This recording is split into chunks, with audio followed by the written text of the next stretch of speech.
Do do do. That's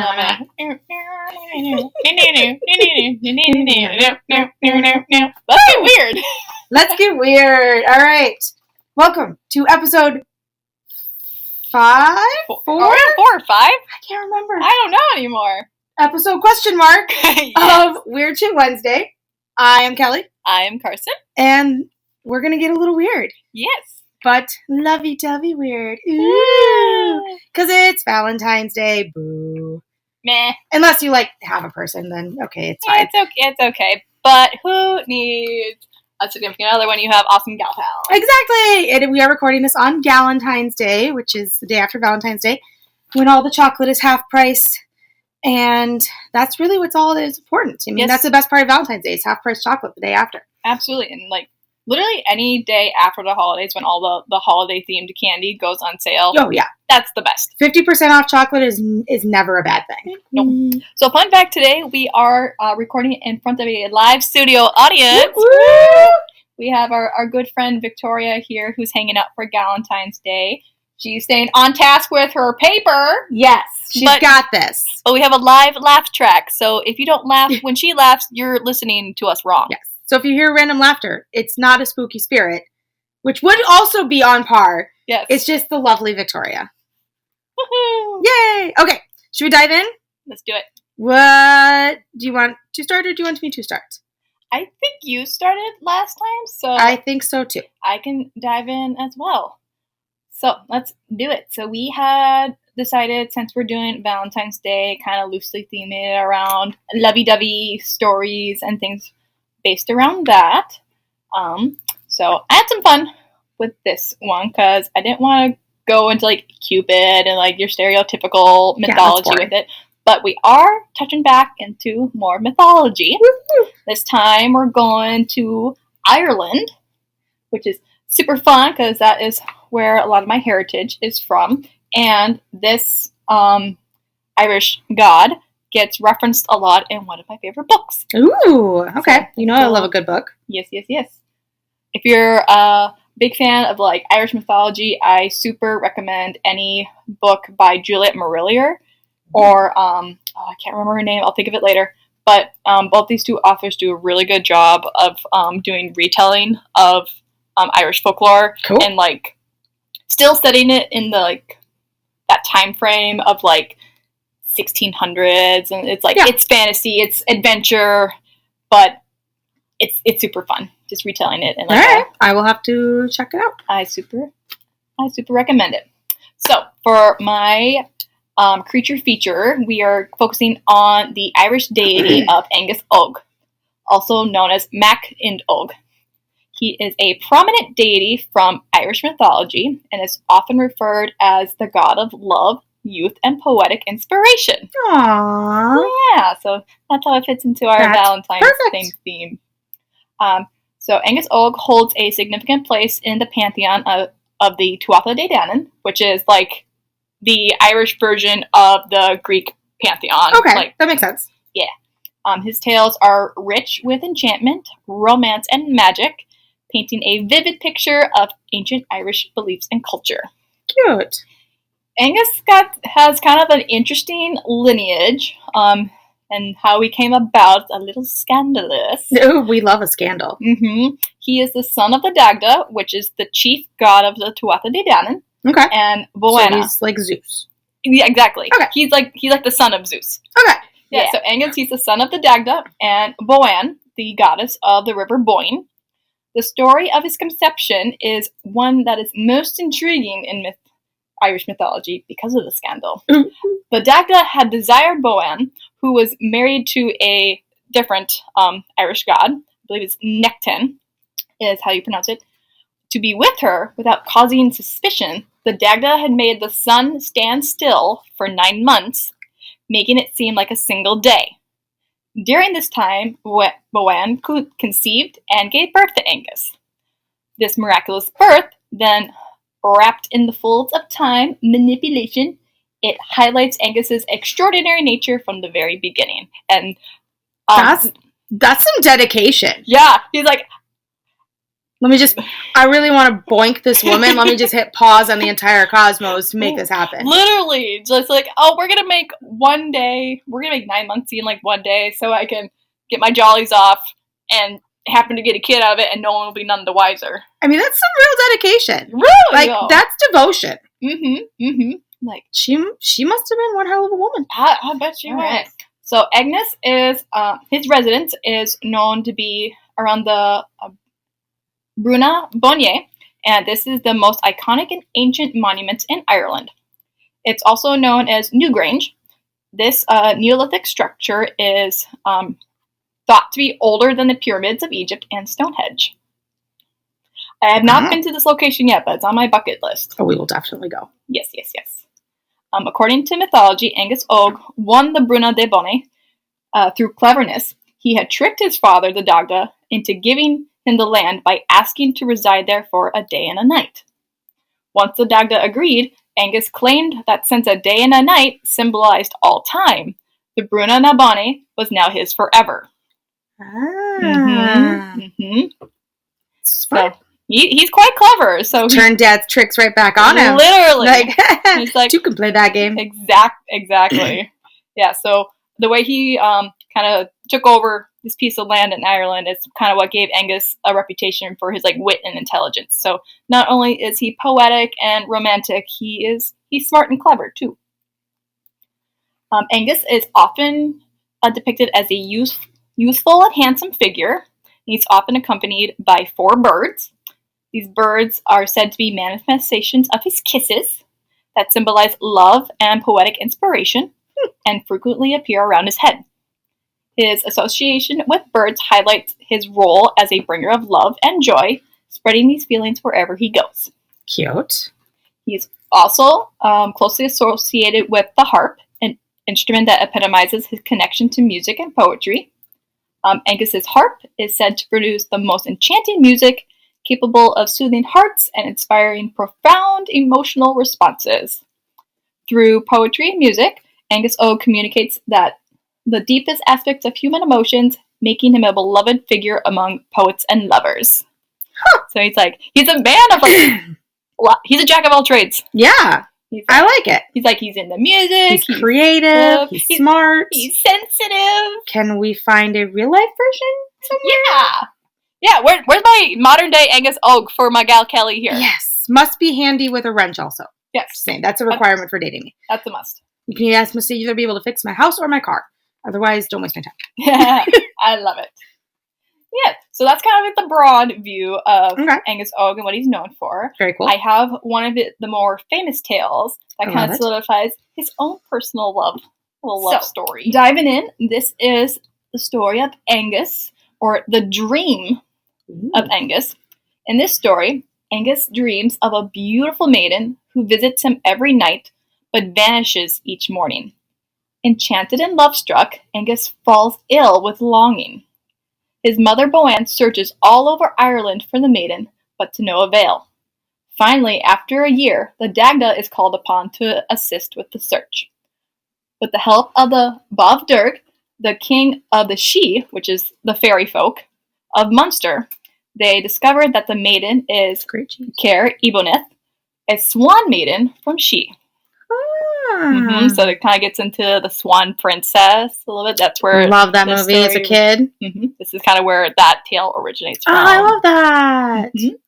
Caer and her 150 maidens transform into swans every other year. To win her love, Angus must identify her among the flocks of swans. On the day of their transformation, Angus approaches the lake where they reside and calls out to Caer. She responds, and they both transform into swans, flying off together, singing the most beautiful, enchanting music that puts all who hear it to sleep for 3 days and nights. This tale emphasizes Angus's role of a romantic figure and capable of enduring great trials for the sake of love. Cute! Although if you've ever heard a swan, there's nothing beautiful about the way that they sound. No, So they must have been some really special swans. Because they make a lot of noise. Yeah. They're super sweet, and swans mate for life. So they do. They're so cute. I've seen this video of a swan that had to be taken in for veterinary care. I think he had a clipped wing or something injured. And when they brought him back to the pond where they reside, you could see its mate like off in the corner there, and as soon as they recognized each other, they just literally just ran to each other. Their wings were like wide open and flapping like they were gonna hug. They were like, you're back, I missed you, you were gone for so long. And then they dove into the pool and they were just like, they had their heads all, they literally do the thing. They like make the little heart. They make the little heart. It's so cute. It's adorable. Swans are beautiful, although I will say, don't fuck with swans and their babies. Don't fuck with swans, period. So when I went to England, I learned very quickly that there are a lot of swans in England, and they're not nice. No. I was chased by a swan. Yes. Swans are the English version of Canadian geese. Yes. They are mean fuckers. They are mean. And the squirrels are nice, which is really weird. I made friends with a squirrel in England. It was the fattest effing squirrel I've ever seen in my entire life. But it followed me through the entirety of Hyde Park to try and get fed and like became my little buddy. And he was so cute. And I named him Charles. I love it. I have a picture of Charles the squirrel in my scrapbook. Oh, I love this. I'll have to dig it out later and show it to you. Yes. I love it. Yeah, and that's the story of Angus Og. He's got a lot of other super fun stories that where he's interacting with other Irish gods, but that's one of my favorites because actually that story also inspires my favorite book, Daughter of the Forest, which is what I have tattooed on my arm. There you go. I'll need to give you my copy. Yeah, I'll have to borrow that sometime. That sounds good. So, Daughter of the Forest by Juliet Marillier. Get on it, guys. Okay, I will have to add that to my TBR. It's never ending. The never ending list. The never ending list. Well, yours was very cute and sweet. Mine is not cute and sweet. Oh God, it's traumatized. We're gonna get a little bit dark, and we're gonna get a little bit sassy. Alrighty. We're gonna get sexy with it. We're bringing sexy back. If you will. We're gonna talk about some sexy female demons. Okay, let's go. We are gonna talk about the succubus. Ooh. So the idea of succubus date back as far as medieval and biblical times. Mm-hmm. The earliest writings are from Mesopotamia around 2400 BC. It is believed that this demonic creature is born from what was then called either Lilu or Lilitu, which in modern times we call Lilith. Mm. She's believed to be the first demon, Lucifer's wife. Right. And that she is believed to have birthed the succubus demon into existence. Mm-hmm. And this demon would erotically seduce men and sometimes women in dreams. But the actual title of succubus, which comes from Latin, were not applied until the medieval times. Okay. So prior to that, they were called like the daughters of Lilith or the children of Lilith. There is a male version called the incubus, but we're not going to talk about that because fuck men. All right. So throughout the 15th century, theologians documented discussing this demon in hopes of determining the origins of these disturbing night prowler deviants. Mm-hmm. Succubus, throughout history, believed that they would come at night and would sexually attack men in their sleep, retrieving their semen. They would then transform into their more demonic form. Mm-hmm. And they would take that semen and transfer it into women to impregnate them in hopes the women bearing a gifted child that they would then call a cambion. So the cambion would then grow up to become a succubus. So it was kind of their way of spreading their species throughout humankind. They would also allegedly drain energy and blood from the life force of the humans to strengthen themselves and to continue their purpose, often killing the men in the process. The description of a succubus are pretty common throughout all the stories. They're described as gargoyle-like creatures with wings and tails, horns, and scaly skin. As time evolved, so did the description. In the 18th and 19th centuries, the description evolved into a more human-like imagery. However, some people that have experienced a visit from the creature still describe it in that kind of gargoyle-esque form. Obviously, most people nowadays, psychiatrists, etc., just believe succubus to be a mythological or folklore.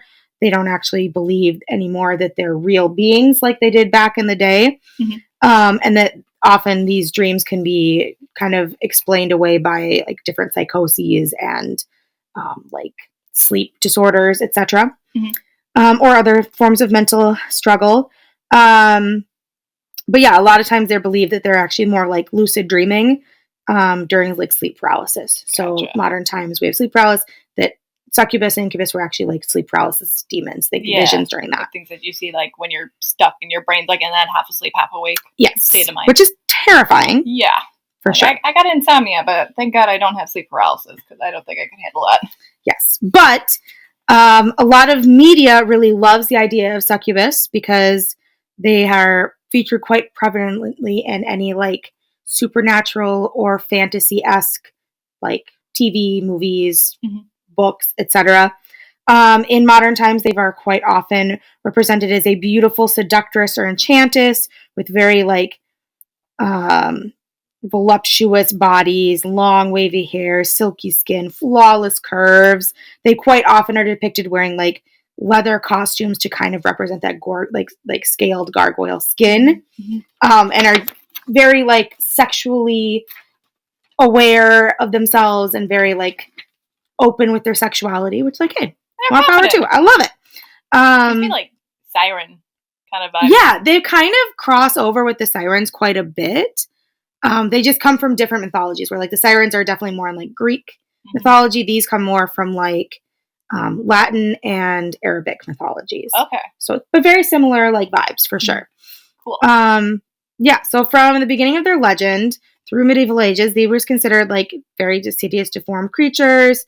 They were often also described as like smaller than average people that would like stoop or crawl instead of walking upright, which if you can, I keep picturing like having a dream of this like scaled winged horned creature like crawling at you, like that's terrifying. I can see like the sleep paralysis comparisons when I'm thinking about that. Yeah. And they often are depicted with like ragged claws at the end of their fingers too. So like super legitimately terrifying. The term succubus is from the Latin word succuba, which is a paramour, which means paramour, or succubare, which means to lie beneath.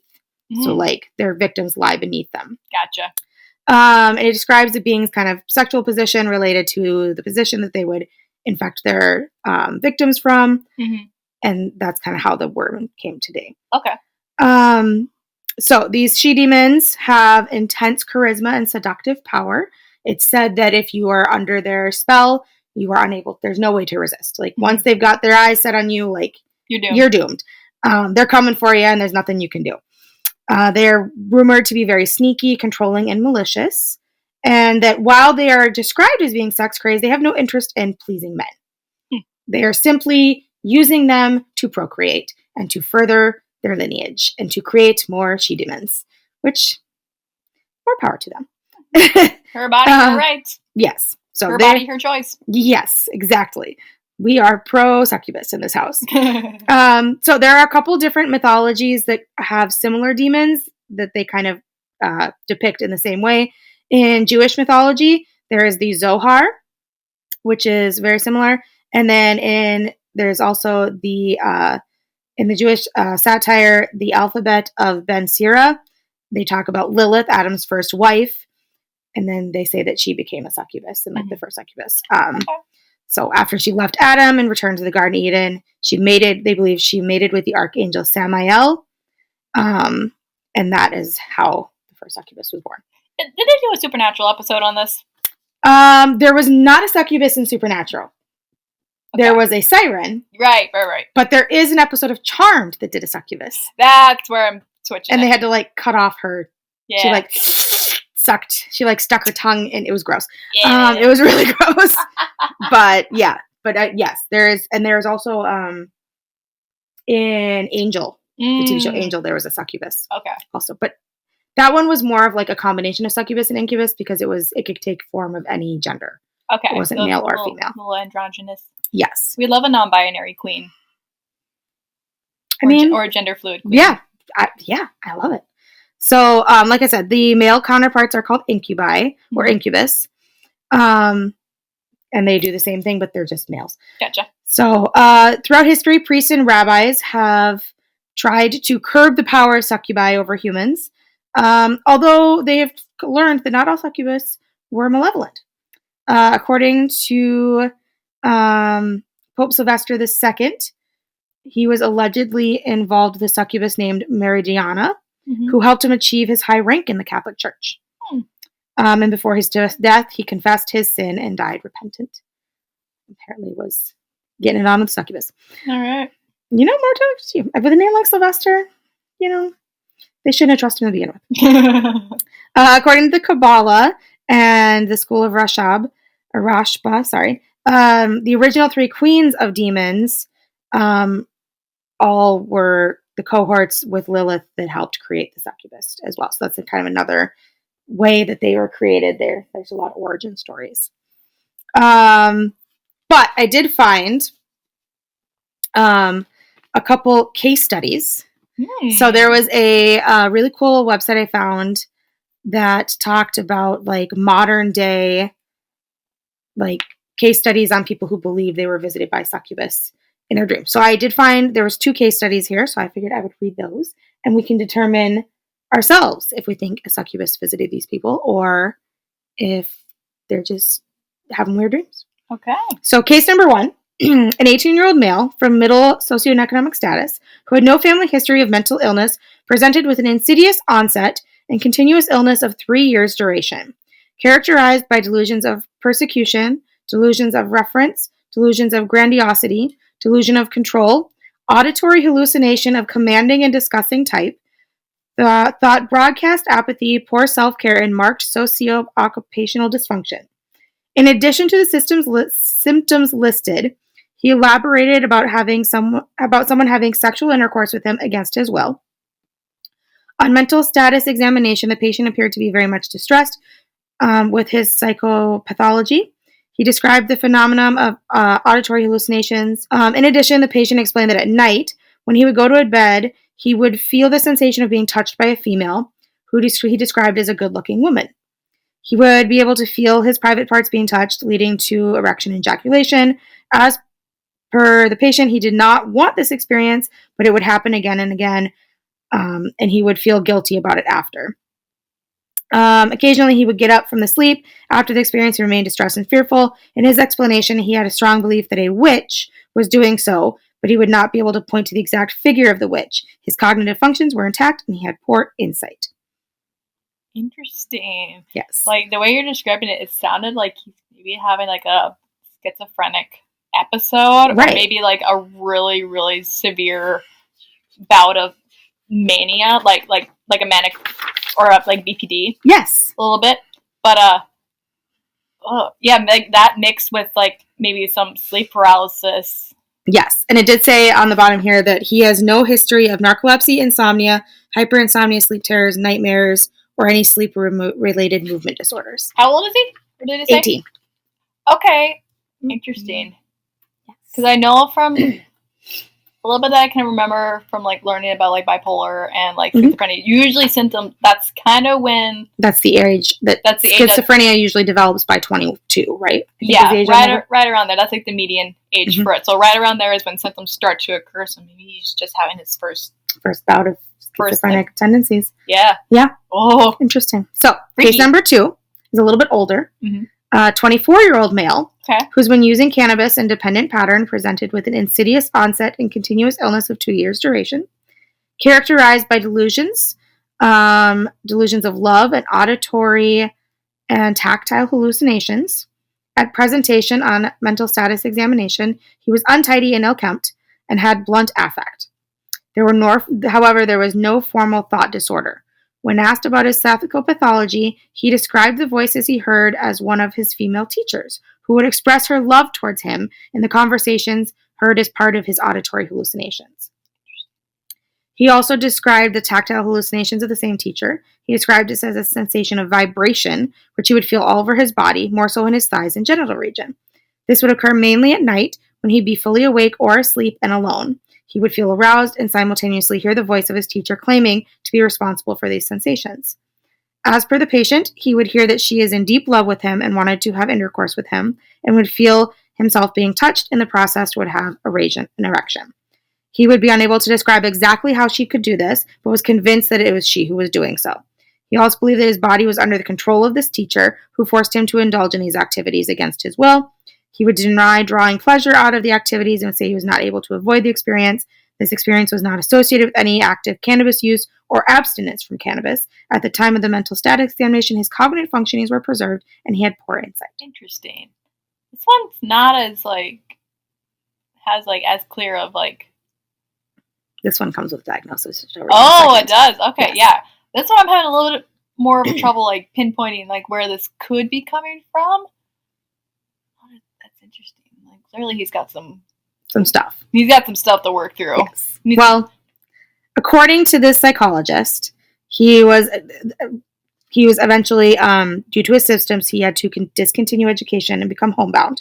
Mm-hmm. After which he was diagnosed with schizophrenia and cannabis dependence syndrome and was treated with a whole list of drugs that they give here. Lots of big words. Yeah.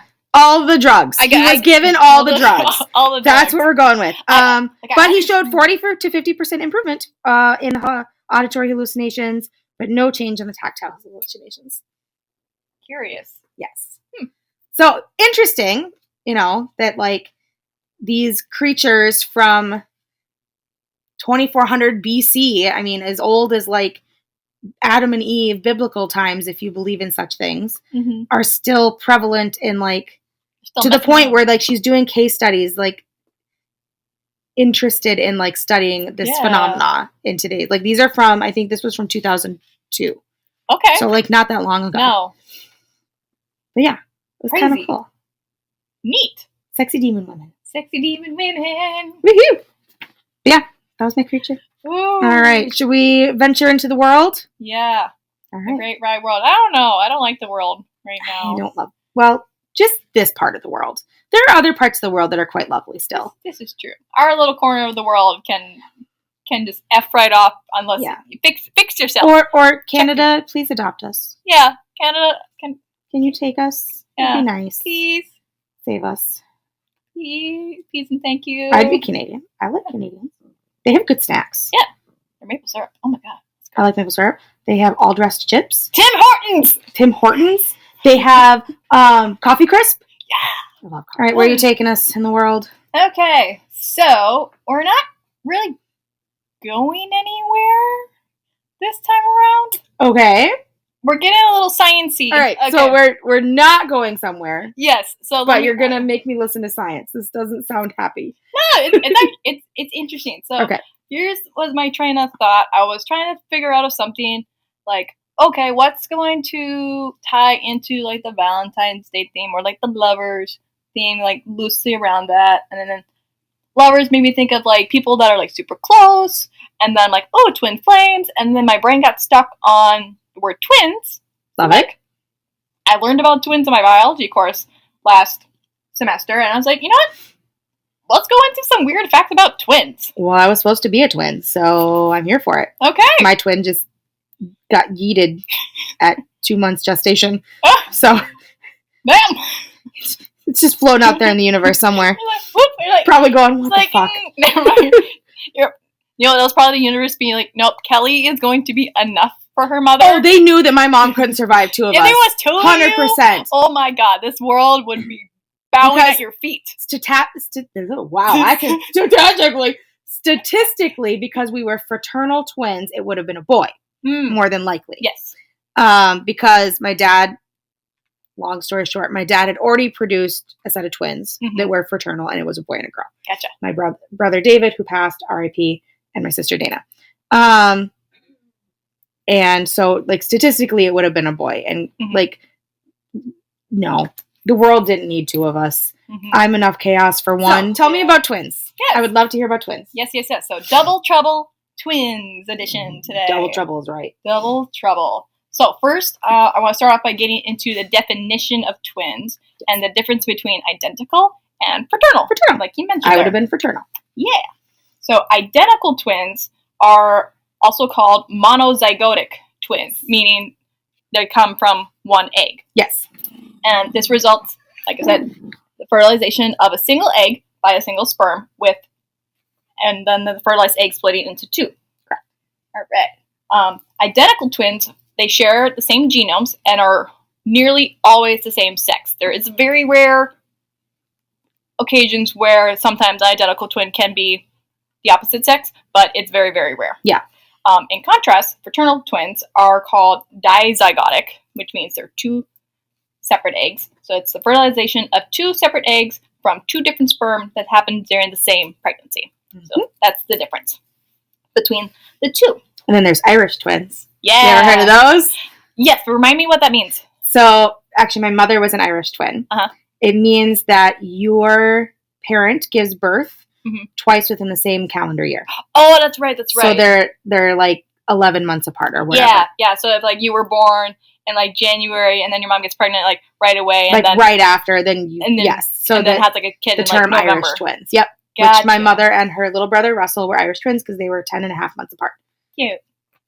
Why? I don't know. Because good Lord, no way. No thank you. But it was a very common thing back before birth control was a thing. Yeah. Or at least before it was easily accessed. Correct. Free access for birth control to all women. Yes. There's my plug. Okay. That should be a given, no matter what. So, like most other siblings, fraternal twins share half of their genomes. The sex of one fraternal twin has no relation to the sex of the other, and they may not even have similar appearances. Which is sometimes how we get extreme cases, such as Lucy and Maria Allmeyer, which is a pair of fraternal twins from the UK who were born to a white father and a biracial mother in 1997. You'll never have a hard time telling the difference between the two sisters because Lucy has alabaster skin and is a redhead, whereas Maria has their Park-Jamaican's mother's dark skin and hair. Huh. Cool! I have a picture of them. I love that. Oh my god, they're adorable. They are so cute. They're so cute. They are beautiful. They're both gorgeous. Yeah. Like, you'll never be able to tell them apart. But people don't believe that they are twins. But they are. They are. They are. Genes are wild. They are nutty. And it's so cool. So yeah, so that's how fraternal twins can come about. And like you said, it's more statistically common for one to be male, one to be female. Correct. But both male and both female can occur in those as well. So, the cool thing, though, is identical twins have been described to be as a biological magic trick. Because because scientists and doctors aren't completely sure what causes this to occur. It's because, while the zygote, when you're first conceived, you are one little cell. And so as you are developing in your mother's womb, is like your cells, they're multiplying, they're growing, and at a certain point, usually around, but I can't remember the exact point, but at a certain point, your cells start to differentiate, which means these cells over here, these are going to become your heart. These cells over here, this is going to form your kidney or your brain. Sometimes, while those cells are differentiating, it'd be funny? It would just make a complete copy of ourselves. And that's how they hit Control, Alt, whatever it's C. Yeah, exactly. They literally just press copy paste. Copy paste. Copy paste. And there's no genetic marker for it. There's no reasoning for it. It just happens. But it does run in families. However, that's where the myth comes along in it. Twins do run in families, but only fraternal twins. Correct. Mm-hmm. So if someone says someone says twins run in their family, they mean fraternal twins. Yes. And it's carried along on the father's side. Yep. That's why my dad had two sets of twins with two separate different women. So identical twins just happen. They're just like, oh, well, I'm making my cells over here. Oh, you know what? I'm lonely. Let's have another one. It needs a friend. It's like, I am lonely. So I always find it so funny or strange. You know how they have this trope in a lot of medical shows, okay, we're getting ready for the second one. What do you mean a second one? Yes. But also that happens because sometimes one twin will hide behind the other twin, and you can never see it in the sonogram or in the ultrasound. It's story time. Oh, my dad didn't know they were having twins when they had twins. Oh, my brother was a complete and utter surprise. They thought they were having their third girl, and they delivered Dana pretty easily, nothing crazy. Handed her, cut the umbilical cord, handed her to dad. He was cleaning up. They literally go to check Sharon to make sure, she's doing okay, like not hemorrhaging. There's nothing, like the placenta has come out. Mhm. And they lift up the blanket and there's a head. Oh, God! Hello! And they went, we're not done. Wow. It was his only son, and he'd always wanted a little boy. And so it was like his little miracle baby. Wow, surprise! And of all of us, David looked the most like Dad. So we thought like it was like a joke. Bonus baby. Bonus baby. So yeah, that happened to my family. Wow. Given it was like 1969, so like the ultrasound technology back then was not what it is today. No. So it was more common back then, but it legitimately happened. They like had no clue they were having twins until surprise! So I had another fun fact with how, like with developing embryos and things like that and such. Most triplets are developed from fraternal twins, where one zygote just randomly decides to multiply. They gotta stop doing this. This is weird. Like they just the world is populated enough zygotes. We don't need more. No more. But yeah, so that's why most triplets will have like an identical pair. And then like the outlier. Exactly. It's like the literal third wheel. Poor thing. That's not even the thing though. It's like, yeah, kind of. But also, one of them betrayed the other. Yes. They said, I'm going to make a duplicate. A two brute. Yeah, I actually knew a pair of triplets when I was a kid growing up, and two of them were identical, and the other one looked completely different than them. And I was like, I always thought that was like interesting. I'm like, I wonder if they wish they looked the same, because it's very rare, but identical triplets can happen. It's much more rare, though. Yeah. So I got some other examples of other types of twins, and some fun twin facts. I love it. And such. Another form of identical twins, when they split, they're called mirror twins, which is, for example, their hair parts on opposite sides. They usually are oppositely handed, and they have birthmarks on opposite sides of their face. That's cool. Yeah, so it's kind of like literally if you're looking in the mirror. In some rare cases, their internal organs can be mirror images of each other, and it's not, again, also not known why some twins form like this. So for like mirror twins, if they have their organs flipped they could be facing each other. Normally our hearts are on our left side. Right. And if you're a mirror twin, your heart's on the other side. That's so wild. Yeah. Remember there was an episode of Criminal Minds, and they had mirror twins. Yes. And they thought one of the twins had died because, like, something had showed, like, they got shot in the heart, and then they remembered, oh, she's a mirror twin, so her heart's not over there. That's so wild. It is quite nutty. And other rare cases, twins can also be born physically joined together in different ways. This can happen when the cells are differentiating and splitting, but they don't fully separate, which is how we get conjoined twins. Mm-hmm. A really famous example I can think of that is also fairly local is Abby and Brittany Hensel. Yes. They're from Minnesota, and they're a set of conjoined twins that have one body but two heads. I've seen an interview with them before. They're really cool. Mm-hmm. Yeah, I remember seeing a couple. They had a reality TV show on TLC for a little bit. I remember seeing a couple episodes. I haven't followed too closely with their story, I haven't either. But just was always like fascinated. Just like, oh, they're from Minnesota. Cool. There was a famous sister duo from back in the era of like the Freak Show, which they then used as inspiration for American Horror Story Freak Show, that were conjoined twins that had the same same type, where they had a singular body but two heads. Interesting. I was wondering, like, how complicated that birth might have been. I would assume you'd have to be born via C-section. I don't think you could give vaginal birth with conjoined twins. No. Huh.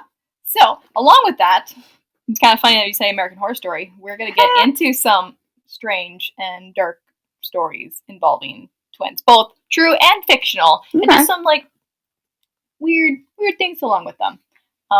Starting with a little more lighthearted, some famous twins everyone should probably know or be familiar with. First one that I can think of seeing is Mary-Kate and Ashley Olsen. Yes, and they were my entire childhood. Ditto. I was obsessed. Passport to Paris was my everything. Oh, yes. And Dylan and Cole Sprouse were also another famous pair. Most people should recognize as they were known on Full House and on The Sweet Life of Zack and Cody. Or if you're a horror movie buff, you might also recognize Lisa and Louise Burns, also known as the Grady twins from the popular Stanley Kubrick movie The Shining. Yes, I love that movie. All-time favorite horror movie. Yes.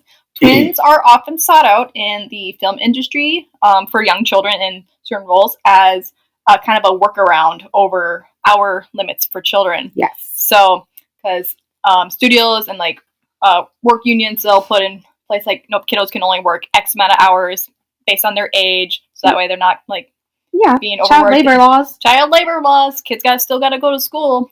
So studios will seek out twins so that they can kind of work around it. Because if they have multiple shoot scenes they need to shoot, if one twin's being fussy, they'll swap it in for the other one. So if you pay attention to, especially like Friends that Dylan and Cole are on, because they play Ben Ross's son. Yes. If you pay attention, you can definitely tell that they're different when they swap them out.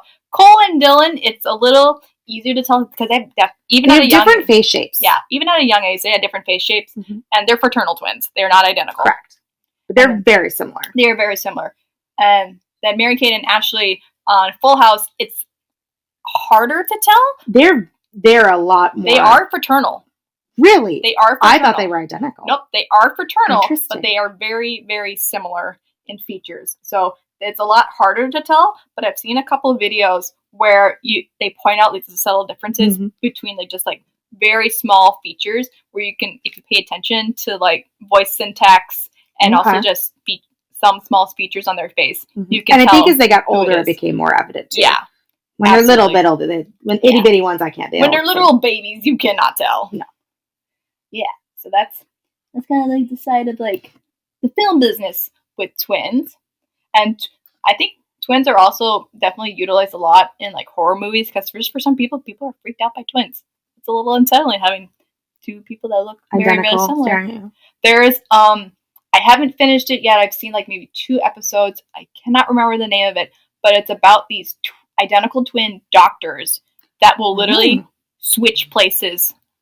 Sometimes like they both live like separate lives. They both have like completely different things that they do, but they work at the same hospital. And just like if something happens, sometimes they'll literally just text each other and say switch, and they will become the other twin and like fill in their life, almost like an escape. Interesting. Yeah, I need to get back to it. That sounds interesting. Yeah. So if I find the name, it just makes me think of that Gilmore Girls episode where the twins married the twins. Yes! And Michelle's putting post-it notes on them to tell them apart. Which? Yes! I love that. That was a great episode. So some other famous twins and some more dark, scary twin facts. I think we've touched on this before, but the silent twins, June and Jennifer Gibbons, it's a pair of twin girls who never spoke to anyone except for their sister.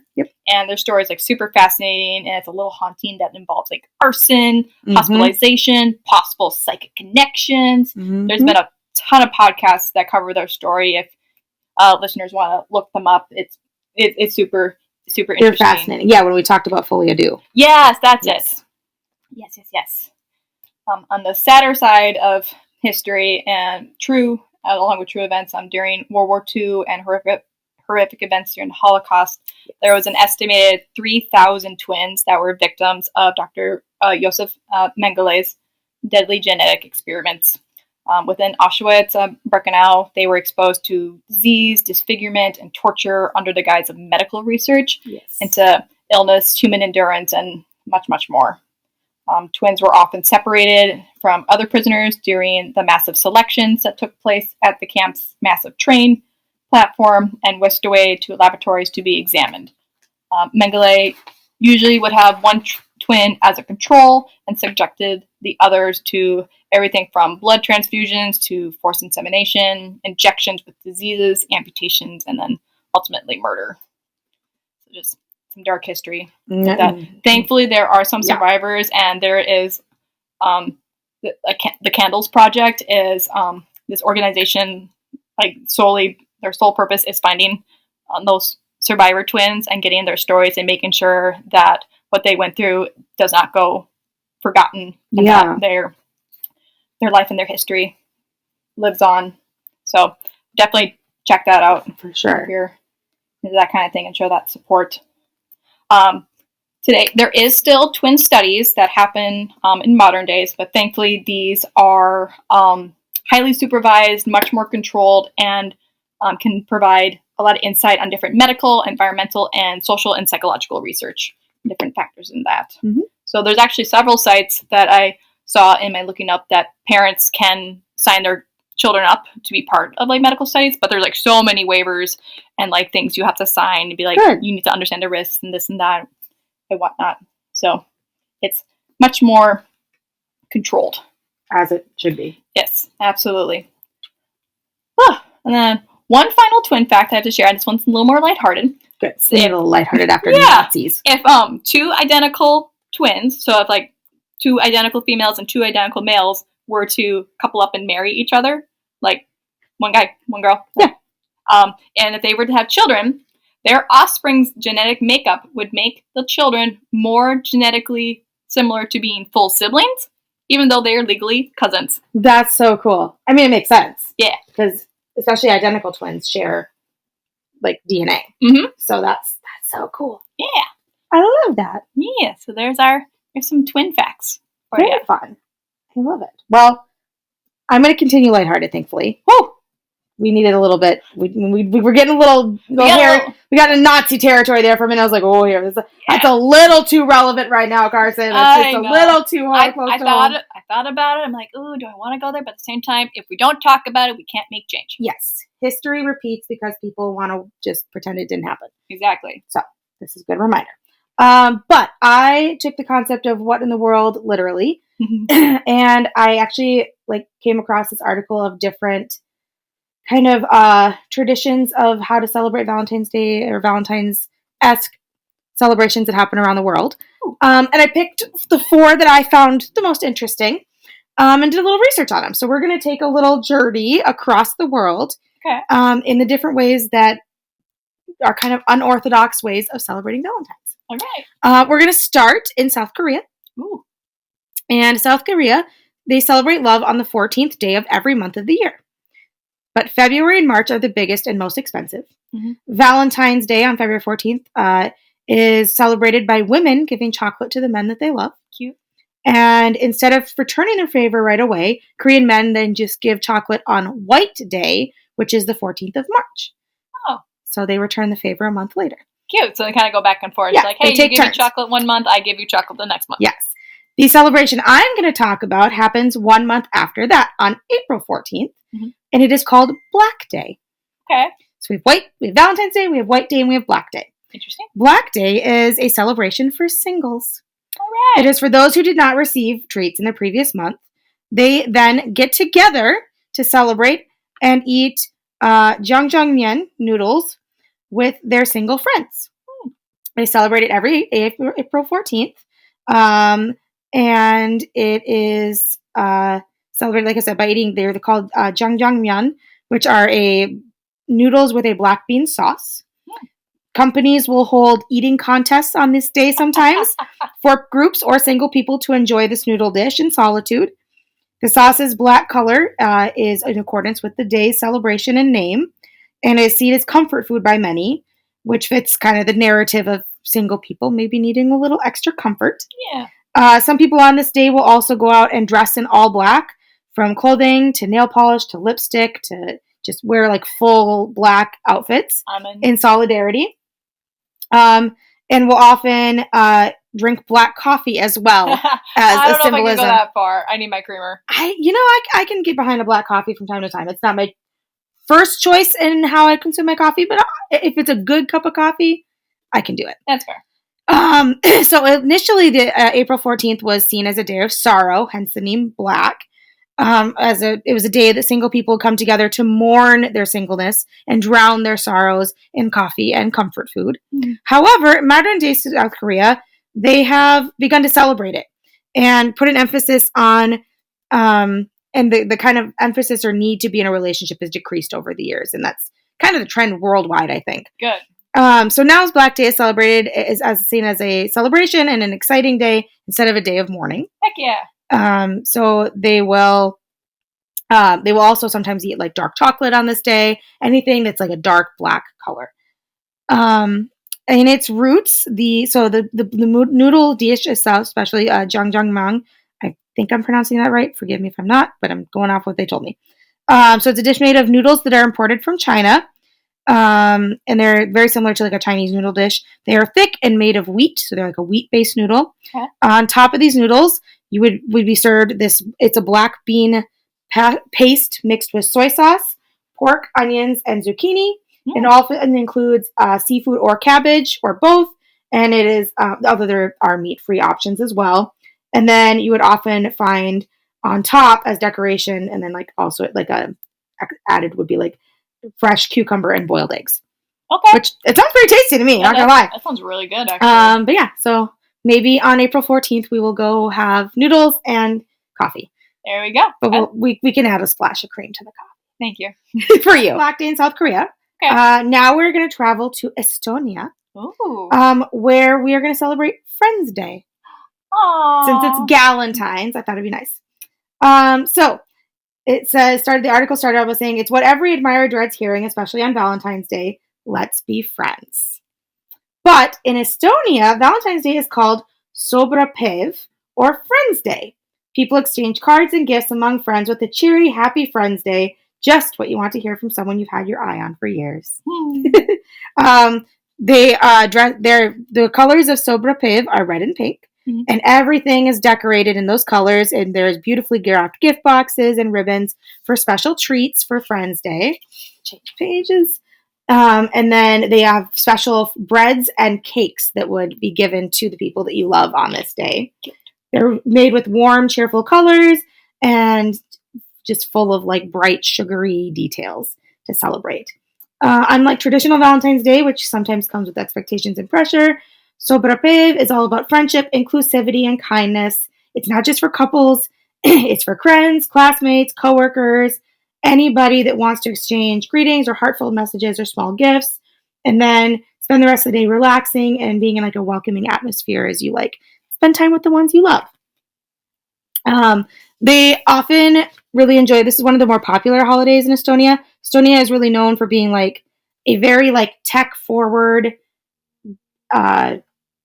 community where they're very plugged in all the time. They're very busy. They're very like tech savvy. They're just kind of always doing. And Sobrapev is an opportunity where they literally like disconnect for the day and just spend the day with people that they enjoy. Kind of and like so it's like a reconnecting day, an opportunity to show gratitude and just like disconnect from chaos and work and just have fun. I love that. Just like being present. I love that. Aw.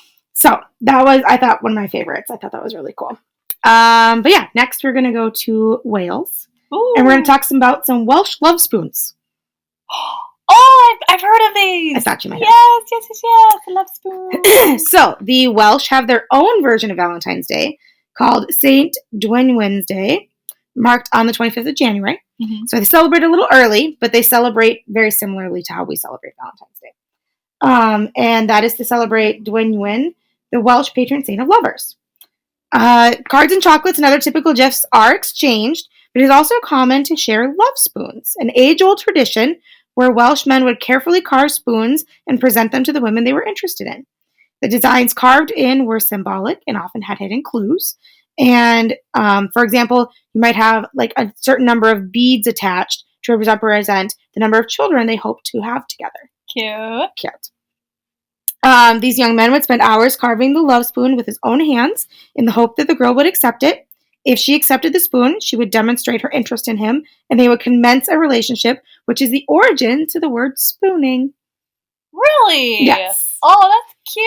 It's so cute. So there are many countries in the world that do a similar practice with like spoons and handmade wooden items, but none are as intricate or vary in design as the Welsh. Back when this origins began, or this practice began, Wales was a very poor country. And oftentimes young men couldn't afford like jewelry or engagement rings or expensive flowers or gifts to give them, but they had wood. Yeah. And since it was cold and they couldn't do a lot in the wintertime anyway, as soon as the winter would begin, they would start to carve these spoons, and they would carve them until January 25th, which then they would present them to the woman of their dreams. Aww. And hope that she accepted his spoon and didn't throw it back in his face. Well, if she did, probably say, "What the fork, man?" I wanted a fork.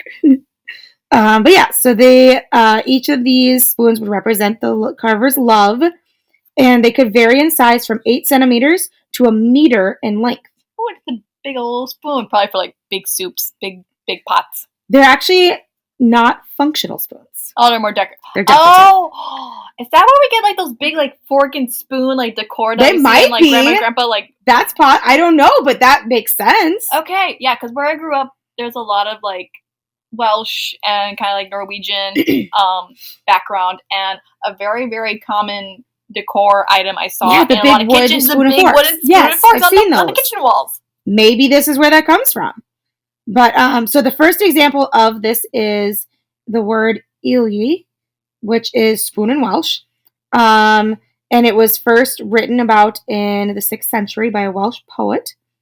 And they talked about how the original, like, they have spoons from, like, years before. So these have like, relics from, like, early on of these spoons. There's been a lot of debate over years of, like, the significance of the different symbols and motifs carved in the spoons. But, like, each spoon would be uniquely made in, like, honor of the person they loved. So they would carve symbols that, like, represented that person to them. Oh. So, like, if they liked something, they might carve, like, an image of something they liked, or, you know, whatever. Mm-hmm. A little symbol about, like, how they met, or, like, an interaction. Yeah. Like inside jokes almost. Yeah. So they said, for example, some of the more common ones, for instance, you might see a chain, which would mean the wish to be together forever, a diamond to mean, like, good fortune, a cross for faith, a flower for affection, or a dragon for protection. Cute. And then traditionally, the spoons would be carved from a singular piece of wood. Most popular was sycamore, but would also use yew, oak, or boxwood, or even sometimes like a fruit tree such as an apple or cherry if they had more money to procure those, because those were more expensive. They would have to choose something with a close grain because it would have to be dried. Fresh wood would split as they made the spoon. And the carver would use a trunk and split it in half before forming the shape of the spoon, and then, like, slowly whittle it down into what he needed. And then the cool thing was, if the young man succeeded in capturing the girl's heart, the spoon would be treasured and probably displayed on one of the walls of their home, much like a wedding photograph would be displayed today. Aww. Isn't that cute? It's adorable. You should go home and be like, Kane, where's my wooden spoon? Where's my spoon? Where's my spoon? Where's my spoon? All right, my last one. My last trip we're going to go to Guatemala. And this one might be my favorite because it's really freaking cute. There's not a ton of information about it, but there's one particular practice they do that just makes me go, oh. And so we had to end with it. So we're going to talk about El Dia de Carino. Mm-hmm. So it's Guatemalans take to the streets for El Dia del Carino, the Day of Affection. Ooh. And they specifically celebrate with what is called the Old Love Parade. Celebrating enduring love of older generations, the senior citizens of the town are taken and dressed up in head to toe with feathers and masks, put on floats, and paraded through the city to celebrate their long love. That's so cute. They would then culminate in a festive where the seniors would have the center stage to dance with one another and share their love with the younger generations. My heart. Yes. Isn't it the cutest thing ever? So cariño is a very versatile Spanish word. It can mean honey, as in ven cariño, come here, honey, or sweet or darling. It's also used as, like, a tender thing, meaning, like, love, dear, or affection. So the Dia del Carino, or Day of Affection, is the best translation for their February 14th, Day of Affection. And it's the day you show your love and care for everyone, not just love, but your friends, family, and the elderly in your life. And, like, how cute is that they, like, take the little old ladies and gentlemen in the nursing homes and, like, dress them up in, like, their feathers and masks and funness and, like, let them, like, celebrate. I love that. I love it. I thought that was the cutest one of all. And I was like, I love this. My heart. My favorite thing lately has been like a lot of videos that pop up like these little like old couples that are like clearly in their like 80s and 90s, and like the old man's like shuffling up to his wife like, "Will you be my Valentine?" It's so cute. It's so cute. Love. So I cute. love love. But I love love that lasts. Like, yes, that's cute. Like it's that. Rare. It's so rare and that like, and then they try, and then they true work partnership and like lasting love are so rare. Yeah. And so to celebrate the ones that have lived it for 30, 40, 50 years is so cool. Love is love. Yes. Love, love, love. Aww. But yes, that was our trip around the world for Valentine's It made my heart so happy. Me too. Yeah. I'm just picturing like the Golden Girls up there like boogieing away. Yes. Yes. With Blanche's flavor of the week, and oh my god. Oh, Rose is up there dancing by herself, and she's talking. Imagining Stanley. Yep. Like back in St. Olaf, we didn't do anything like this. R.I.P. Betty White. What Betty a White. Queen. She's a gem. No. We miss that. I miss her so much. So cute and lovey and now we're awesome. Not gonna get cute and lovey. And now we're gonna dive into some gore and some serious violence. Some very, very much violence, but cool history. This is probably one of my favorite eras of history. So this is gonna get a little weird, which is on par for what we do. But we realized yesterday that we both researched the same thing for Spooky Spotlight. Yeah. Oops. So we're gonna do it together. Yeah! But yeah, because we both worked really hard on researching it and didn't want to try and find something else. Exactly. So it was like funny because we were texting each other like, "Hey, I got my notes done. Be ready to learn about Irish mythology and twins and mobster Valentine's Day." And she's like, "Oh, well, I think I also did something about mobster Valentine's Day." I'm like, "Are you talking about the Valentine's Day massacre?" She's like, "Yes." Yep. Yep. And we both went, crap. Like, shit. One of us has to change. No, we do it together. We do it. We're in this together. Yep. So, yeah, we're going to be using Kelly's notes because apparently I am more thorough at note taking. She did a full-ass book report over here, I did do a whole report. To be fair, I have always loved, like, the Al Capone era, gangster movies, like, true, like, that stuff has fascinated me for as long as I can remember. I love the story of Al Capone. I have been to one of Al Capone's hideaways in Wisconsin. Cool. It's super fucking cool. They have really good food. You can see the bullet holes. It's really fun. So, yes, I have been fascinated with the story of Al Capone for as long as I can remember. So we're going to talk about the St. Valentine's Day Massacre, and we're going to end on some blood and some guts and some spookies. Some spookies. All right. So, I think, should I just read and you can sprinkle in your knowledge as we go, or? We can try, and then if we want to trade off, then at times, yeah. Okay, so I will start with my novel, as Carson says. Yeah, I did a very brief overview with a little bit of facts about it, mostly because I knew my twin one was going to be a little longer. That's fair. Today, so I went shorter, but this was my long one. Yeah. So, so if you don't know what the St. Valentine's Day Massacre is, which, where have you been since 1929? It is as it speaks. So, St. Valentine's Day Massacre shocked the world on February 14th, 1929, when Chicago's north side erupted in gang violence. Gang warfare had ruled the streets of Chicago during the late 1920s as the gangster Al Capone sought to consolidate control by eliminating his rivals in the illegal trades of bootlegging, gambling, and prostitution. The rash of gang violence reached its bloody climax. There was like witnesses and photographic evidence to prove that he was in fact there. But that doesn't mean he didn't orchestrate it. Exactly, because you can like plan something and be like, "Hey, on such and such a day at such and such a time, you're gonna go." He was smart, and then I'm gonna book it. He was smart. He would not have been.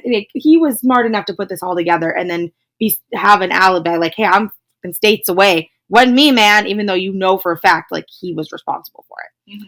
Smart man. Just finding that paper evidence. If only he'd done his taxes, he could have ruled the world. Mm-hmm. Anyway, so I'm going to dive a little bit into the history of kind of what led up to this, which is what most of my research was on, which is why it looks like a book. But then we can dive together into like the actual day, and then I have a little bit of information on the different victims, and then the spookiness that follows. Yes. Yes. So, from 1924 to 1930, the city of Chicago gained a widespread reputation for lawlessness and violence. Still kind of does. Yeah. Not coincidentally, this phenomenon coincided with the reign of Lord Scarface Capone, who took over from the boss Johnny Torrio in 1925. Prohibition, ushered in by the passage of the 18th Amendment in 1920, had greatly increased the earnings of America's gangsters throughout due to bootlegging, as well as gambling and prostitution. Capone's income from these activities were estimated to be some $60 million a year, which, mind you, that's like 1920s era. Yeah, that's like billions. His net worth in 1927 was estimated to be around $100 million. That's nutty. Crazy amounts of money. Even today's standard, like, I can't fathom having that's a lot of money now. And if we did like the inflation, I mean, I can't do inflation math off the top of my head. I'd have to look it up, but that's at least like 10 times. It's like we're talking like $1 billion or more here. Absolutely. Over the years, Al Capone consolidated control over most of Chicago's crime rackets by ruthlessly gunning down his rivals. In 1924, authorities counted some 16 gang-related murders, and this brand of slaying continued until 1929, reaching a number of 64 murders in 1 year. Wow. During that time. Federal authorities, including the Federal Bureau of Investigation, had much less jurisdiction back then than they did today, and were not able to kind of do anything about this because of what their jurisdiction restrictions were back then. Huh. Chicago's gang war reached its climax on the St. Valentine's Day Massacre. So at this time, one of Capone's enemies, the Bugs Moran, was running his bootleg operation out of a garage on 2122 North Clark Street. On February 17th, 7 members of Moran's operation were gunned down while standing lined up facing the wall of the garage. Some 70 rounds of ammunition were fired. When police officers from the 36th district arrived, they found one gang member, Frank Gusenberg, barely alive. In the few minutes before he died, they pressed him to reveal what had happened, but he refused to talk. Police couldn't find any, only a few eyewitnesses, but eventually concluded the gunmen were dressed as police officers and entered the garage and pretended to be arresting the men. Though Moran and the others immediately blamed the massacre on Capone, the famous gangster himself claimed to have been at his home in Florida at the time, and no one has ever been brought to trial for the murders. It remains one of the largest unsolved crimes in American history. Though the St. Valentine's Day Massacre marked the end of the significant gain of violence and Capone's rule in Chicago, it is also said to have marked the beginning of Capone's downfall. With his highly effective organization, his impressive income, and willingness to be ruthless, he had become the country's most notorious gangster, and the newspaper dubbed him Public Enemy number 1 following this massacre. Numero uno. Big trouble. At that time, the federal authorities began investigating Capone after he failed to appear before a federal grand jury after being subpoenaed in March 1929. When he finally did appear and testified, agents arrested him for contempt of court. Capone posted bond and was released, only to be rearrested in Philadelphia that May on charges of carrying concealed weapons. He served 9 months in prison and released for good behavior. In February 1931, a federal court found Capone guilty on the contempt charge and sentenced him to 6 months in Cook County Jail. Meanwhile, the U.S. Treasury Department launched an investigation for income tax evasion, which eventually led to his arrest, where he spent the rest of his life in prison until he died of syphilis. Damn. Yep. What not a great way to go, but also, like, I want to say... It fits. It fits, but also it's, like, not... I can't think of the word. Anticlimactic. It's a little anticlimactic. Like, he literally, like... He was the most, like, genius... I mean, horrible human being. Like, he murdered dozens of people. But he was so smart. Yeah. And he had such a business-like mind. Like, he could have been studied. Mm-hmm. And to the fact that he got sent to prison on he's like the carrying concealed weapons and tax evasion. Yeah. And then just dies in prison of syphilis. But yeah, so that was kind of the history of things. Mm-hmm. So I do have the list of victims and a little information about them. Mm-hmm. I have much more information on here, but I'm gonna skip a little bit because Yeah. So a little kind of overview of the day. So basically how this all went down is about 10:30 in the morning, a police cruiser pulled up in front of the garage, followed by a Cadillac sedan, and two men got out of the police car in uniform and walked into the garage that was known for bootlegging for Moran's game, followed by two men in suits that were in the Cadillac. Yeah. It was presumed they were there to arrest the men in the building, but shortly after, gunshots were heard. So they went in, they pretended they were arresting the men, they lined them up face first against the wall, and then they proceeded to pull out assault rifles and just mow them down. Jeez. And then they left. And the bodies were not discovered for several hours. In fact, they were only discovered as quickly as they were because one of the gangsters that was killed had his dog Highball, a German Shepherd, that was known to be like hanging around, and he always brought the dog with him. They had not harmed the dog. Yes, they have at least a little bit of a heart. Some gangsters. Humanity. They tied the dog to a car at the other end of the shop to keep him safe. Gotcha. Kind of keep him out of. But he began barking. Yeah. And a little old lady who lived in the apartment building across the street kept hearing the dog bark and became concerned for the dog's well-being. So she was too afraid to go in by herself because she probably knew, this isn't really like one of those neighborhoods where you kind of know someone, but you don't ask, you don't tell. Exactly. You be like, it's out of sight, it's out of mind. I'm not going to say anything. Yeah. It's not my business. If you live across the street from gang members, you probably know you live across the street from gang members. But she found a gentleman friend who went with her to go check on the dog, and they opened the door and found the massacre. So they then called the police. The police came and did their investigation. So amongst the ones that passed were Peter Gusenberg, a frontline enforcer for the Moran organization, Frank Gusenberg, the brother of Peter, who was also an enforcer, Albert Kachalik, also who was also named as James Clark, was his alias. He was Moran's second in command. Adam Hayer, the bookkeeper and business manager of the Moran gang. Reinhard Schwimmer, an optometrist who had abandoned his practice to gamble on horse racing and was thusly associated with the gang. So he was just like an innocent bystander. Kind of. Innocent-ish. Innocent-ish. He was in the wrong place at the wrong time. Exactly. Albert Weinshank, who managed several cleaning and dyeing operations for Moran. And his resemblance to Moran is allegedly what set the massacre in motion because they thought it was Moran going in there when he was not actually even there. And he happened to also be dressed similarly to Moran was that day. Gotcha. And then John May, which was a mechanic for the Moran gang.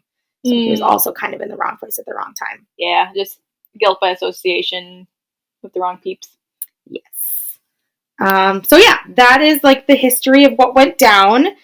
But it doesn't stop there. No, because there's like hauntings and like some weird like macabre memorabilia. There's some very macabre memorabilia. And in fact, if you wish to view the wall in its entirety that these men were shot against, including the bullet holes and bloodstains, you just have to take a trip to Vegas. Yeah, at the Las Vegas Mobster Museum. Yes. It used to reside at the Chicago Mob Museum, but it got a little too weird, so they got rid of it. Yeah. There was quite a few spooky encounters. And the garage where this massacre happened was demolished in 1967. And turned into a side yard for the Margaret Day Blake Apartments, which is Chicago Housing Authority senior development. So, little old ladies and gentlemen are just playing shuffleboard on top of a mass murder site. No big deal.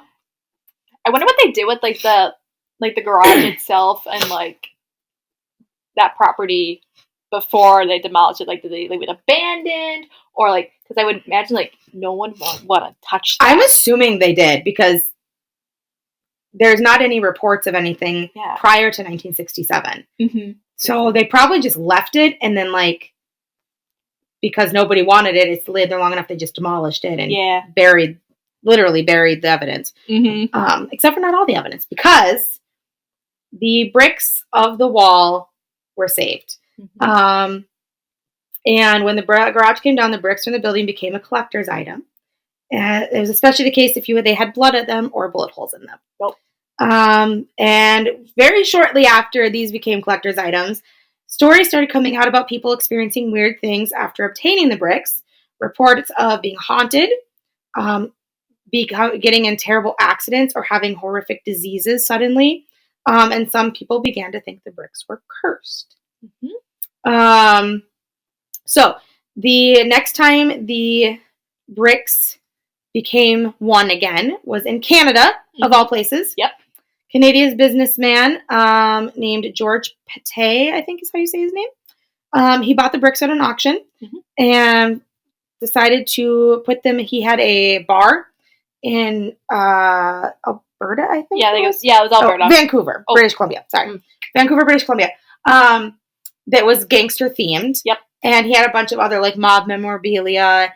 But he decided he, wanted this new attraction. So he bought the bricks and reassembled them in the men's bathroom behind a wall of plexiglass to encourage the men to aim for the bullet holes when relieving themselves. Oh, I did not get that. I did not get that fact in my research. Oh, yep. I watched a video. It was really fascinating. So it was a common game for you would try to pee on aim for the bullet holes. I think that would just piss the spirits off more. And also you would think with how they ended up leaving there, that's probably what ended up happening. Yep. But don't worry, he would also let the women in to look at the wall if they wanted to see. They weren't banned from the men's room. Very progressive of him for 1970s. Yeah, fair. But eventually, they in 1976, they did eventually take it down. Mm-hmm. They don't know if it was whether he just was over it or if maybe there was some stuff happening that they kind of decided it was time.